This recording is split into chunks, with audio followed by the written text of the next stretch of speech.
આ ration card તમે જ આપ્યા છે એને હું કેવાયસી કરાવીને અમે શું સાબિત કરવાના છો? અમે બધા ખેડૂત છે, 7/12 નીકળી એટલે અમે ખેડૂત, અમારે શું રજીસ્ટ્રેશન કરાવવાની જરૂર છે ભાઈ? કઈ જરૂર પડે છે?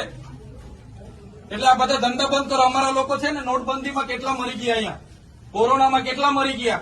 હવે તમે આધાર કાર્ડ અપડેટ કર્યું છે, નાના નાના છોકરાઓ મહિનાથી આટા મારે છે. સરકારને કહો આ બધા રામાયણો, આ બધા તૈફા બંધ કરે. આ બિચારા બે વાગ્યાના ઊંઘે છે. અહીંયા શું ધંધા કરો છો તમે? કેન્દ્ર ઉભા કરો ને. તમારું અહીંયા પોસ્ટનું કેન્દ્ર નથી ચાલતું, BSNL નું નથી ચાલતું, ICDS માં 40 જણના કાઢે છે. શું કરવાનું અમારે બોલો? અહીંયા તમારે આખો દિવસ 40 જણના કૂપન હો જણને આપે છે. કેટલા જણને કૂપન આપે છે? અહીંયા અભી હાલ શું કરવાના છો નક્કી કરો. કલેક્ટરને બી ફોન કરું છું, બાકી તાળા મારી દી હમણાં તમારી પ્રાંતને બી, મામલતદારને બી બંધ કરી દો.